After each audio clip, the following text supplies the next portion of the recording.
Praise the lord. Good morning. ప్రభువైన యేసుక్రీస్తు శుభనామంలో మీ అందరికీ వందనములు. చిన్న ప్రార్థనతో ఈరోజు దేవుని వాగ్దానాన్ని సుసంతరించుకుందామా? మమ్మల్ని ఎంతో మిక్కిలిగా ప్రేమించినటువంటి మా ప్రియ పరలోకమందున్న తండ్రి, నీ ఘనమైన శ్రేష్టమైన నామాన్ని బట్టి మీకు వందనాలు ప్రభువా. ఉదయకాల సమయంలో తండ్రి మరొక దినాన్ని మా జీవితాల్లో ఇచ్చారు ప్రభువా, మీకు స్తోత్రాలు. మరి దినమంతటి కొరకు మమ్మల్ని సిద్ధపరచండి. నీ మాటలు మాకు వినిపింపచేయమని, మాతో మాట్లాడమని యేసు నామములో ప్రార్థిస్తున్నాము తండ్రి, ఆమేన్. ఈరోజు దేవుని వాగ్దానము ఇర్మియా గ్రంథము 32వ అధ్యాయము 41వ వచనం.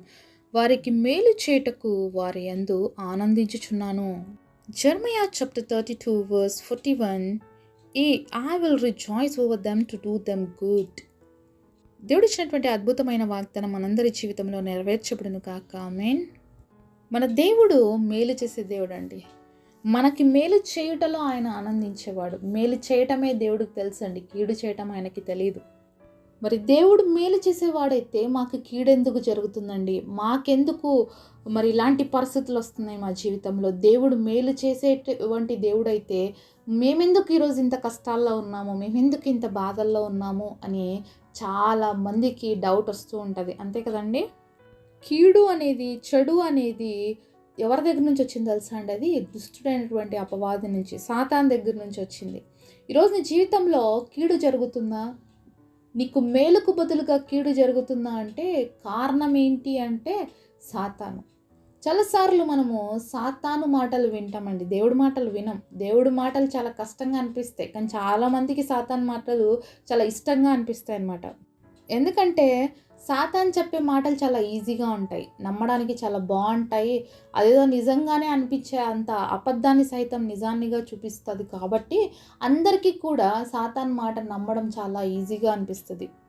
కాబట్టి సాతాను మాట వింటాము, దాని ప్రకారం చేసేస్తాము. దానివల్ల మనకి లాభం కాదండి జరిగేది, మేలు కాదండి మనకి జరిగేది, కీడు. ఆ కీడు వచ్చిన తర్వాత మొదలు పెడతామన్నమాట, దేవుడు ఎందుకు ఇలా చేశాడు? నిజానికి దేవుడు చేస్తున్నాడా అండి? సాతాను చేస్తుందా? ఎవరి మాట మనం విన్నాం? దేవుడి మాట విన్నామా, సాతాను మాట విన్నామా? సాతాను మాట వినటం మాత్రం సాతాను మాట, చేయకపోతే మాత్రం దేవుడు చేయలేదు. ఈరోజు ప్రతి ఒక్కరి నోట్లో ఇదే మాటే వస్తుందండి, దేవుడు చేయలేదు, దేవుడు ఇవ్వలేదు, దేవుడు నన్ను ఆశీర్వదించలేదు అని చెప్తూనే ఉంటాం. మరి నువ్వెంతవరకు దేవుడి మాట వింటున్నావు? నువ్వు దేవుడు చెప్పింది చెప్పినట్లుగా చేస్తున్నావా? మరి సాతాను చెప్పింది చెప్పినట్లుగా చేస్తున్నావా? ఇది మనం మొదటిగా ఆలోచించాల్సిన విషయం. దేవుడు చెప్పింది చెప్పినట్లు చేస్తే దేవుడు ఏం చేస్తే తెలుసా? కీడును సహితం మేలుగా మార్చివేసే దేవుడు అండి మన దేవుడు. కానీ మనం దేవుడి మాట వినం కదా చాలాసార్లు. ఎవరి మాట వింటాము? మనం సాతాను మాట వింటాం. ఎందుకంటే మన పితరులైనటువంటి ఆదాము అవ్వలో నుంచి వచ్చిన స్వభావం అండి. వెంటనే వినడము, సాతాను మాట నమ్మడము, మోసపోవడం, అదే జరుగుతుంది, అదే కొనసాగుతుంది. దేవుడు మనల్ని పరిస్థితుల నుంచి విడిపించాలని ఎంతో ఆశపడుతున్నాడు, అయినా కూడా మళ్ళీ సాతాను వేసేటువంటి ఆ గాలంలోకి చిక్కుకొని నష్టపోతూ ఉంటాం. ఒక చిన్న స్టోరీ చెప్తానండి. ఒక పెద్ద పాండ్ ఉందంట, అంటే ఒక చిన్న కొలన అట్లాంటిది. అయితే ఆ యొక్క పాండ్లో చాలా ఫిషెస్ ఉన్నాయి, అలాగే క్రొకడైల్ కూడా ఉంటుందన్నమాట. అయితే దాంట్లో ఉన్న చేపలు చాలా నాటి చేపలు, అసలు మాట వినవన్నమాట. తమకే అంత తెలుసు అనే గర్వము, అహంకారము, చాలా అంటే చాలా మరి విపరీతమైన బుద్ధి కలిగి నడుచుకుంటూ ఉంటాయన్నమాట. ఎవరికి లోబడవు, ఎవరి మాట వినవు. అయితే అందులో ఉన్న ముసలి ప్రతిరోజు ఆ చేపలతో మాట్లాడుతుంటుంది. ఎందుకు మీకు అంత పొగరు? ఎందుకు మీరు మాట వినరు? ఎందుకు మీరు లోబడరు? మరి చెప్పింది వినొచ్చు కదా, అలా చేయకూడదంటే ఎందుకు అలానే చేస్తారు అని చెప్తున్నా. నీ మాటలు వినడానికి మేము ఇక్కడ లేము, నువ్వేం మాకు పెద్ద కాదు, నువ్వు చెప్పినంత మాత్రాన్ని మేము చేసేస్తాం అనుకుంటున్నాము, అస్సలు చేయము, నువ్వు చెప్పింది ఇంకా ఆపోజిట్ చేసి చూపిస్తామని ఆ ముసలి చెప్పే వాటన్నిటికీ ఆపోజిట్ చేసి చూపించి చాలా అంటే భయంకరమైనటువంటి బిహేవియర్ని అవి చూపిస్తూ ఉంటాయన్నమాట. మరి ఒకసారి ఆ యొక్క ముసలి అక్కడ చెరువు దగ్గర కొన్ని మాటలు వినపడుతూ ఉంటే చాలా జాగ్రత్తగా వింటూ ఉంటుందన్నమాట. ఏమని అంటే అక్కడికి ఫిషర్మ్యాన్స్ వచ్చారు. వచ్చి మరి ఎలాగైనా మనం నెట్లు వేసి ఈ చేపలన్నీ తీసుకుపోవాలి రేపు వచ్చి పొద్దున్నే అని చెప్పి మాట్లాడుకుంటూ ఉంటారు. అమ్మో, ఇంత భయంకరమైన ప్రమాదం పొంచి ఉందా ఈ చేపలకి అని ఎలాగైనా చేపలకి చెప్పాలి, చేపలన్నింటినీ కాపాడాలి అని చెప్పేసి మరి ఆ ముసలి వచ్చి విన్నదంతా కూడా ఆ ఫిషులకి చెప్తే అవి ఏమంటారు తెలుసా? ఎంతమంది ఫిషర్మ్యాన్స్ వచ్చి ఎన్నిసార్లు నెట్లేసారా, మేము దొరికామా ఏంటి, నీ మాట మేము వినము, నమ్మము అని చెప్పేసి అంటారు అనమాట. ఆ ముసలి చాలాసేపు బ్రతిమలాడుతుంది. లేదు రేపు పొద్దున వస్తారంట నెట్లు తీసుకొని కంప్లీట్‌గా చెరువుని ఖాళీ చేసేసేయాలి, అన్నీ పట్టుకపోవాలని అంటున్నారు అని చెప్పేసి అన్నా కూడా ఆ చేపలు లక్ష్య పెట్టలేదనమాట. అస్సలు వినలేదనమాట. ఎంతోమంది వచ్చినారు మేము ఎవ్వరికీ దొరకలేదు అని చెప్పేసి అంటాయనమాట. అయితే అవి వినకుండా అక్కడే ఉండిపోతాయి. నెక్స్ట్ డే ఆ ఫిషర్ మ్యాన్స్ వచ్చేసి వల వేసి అన్ని చేపల్ని క్లీన్ బోల్డ్‌గా ఆ చెరువులో ఉన్న వాటన్నిటిని తీసుకొని వెళ్ళిపోతారనమాట. అప్పుడు దారిలో ఆ చేపలు మాట్లాడుకుంటున్నాయి. అయ్యో! ముసలి చెప్పిన మాట మనం వినలేదు. చాలా నెగ్లెక్ట్ చేశాము. అది చెప్పింది రేపొస్తారు మనల్ని క్లీన్ చేస్తారని చెప్పి. ఇప్పుడు ఎలా మనం తప్పించుకోగలుగుతామని చెప్పి ఒకరితో ఒకరు చేపలు మాట్లాడుకొని ప్రయాస పడుతున్నాయంట బయటికి నెట్‌లో నుంచి రావడానికి. కానీ వాళ్ళు వాటి వల్ల అవ్వలేదంట. సో ఈరోజు మన జీవితంలో కూడా సాతాన్ అనేటువంటి నెట్‌లో మనం పడిపోయినామండి. మనం ఎంత ప్రయత్నం చేసినా బయటికి రాలేము. ఆ ముసలి హెచ్చరించింది. అయినా దానికి లోబడలేదు. ఈరోజు మనలో కూడా దేవుడు ఎంతగా హెచ్చరిస్తున్నాడు. దేవుడు మనలతో ఎన్నిసార్లు మాట్లాడుతున్నాడు. ప్రమాదం పొంచి ఉంది దాంట్లోకి వెళ్ళొద్దంటే ఆ చేపల వల్లే మనం కూడా చాలాసార్లు అహంకారులుగా దేవుడి మాటని ఎదిరించే వాళ్ళుగా ఉంటామండి. అలాగే దేవుడి మాటకి ఏమాత్రం కూడా విలువివ్వకుండా మనంతకి మనమే మన ఇష్టానుసారంగా బిహేవ్ చేస్తూ కీడు సంభవించినప్పుడు మాత్రం దేవుడు చేసినాడు అంటున్నాం. కానీ దేవుడు హెచ్చరిస్తాడండి. కీడులో పడిపోతావు, నీకు నష్టం జరగబోతుంది, నువ్వు ఆ మార్గం గుండా వెళ్ళొద్దు అని చాలాసార్లు దేవుడు మనకు చెప్తాడు. అయినా కూడా మనం లోబడం. సాతాను మాటలతో మనల్ని మోసం చేసినప్పుడు దాని మాటలు మనం నమ్ముతున్నాము. అది ఎలా చెప్తే అలా చేస్తున్నాము.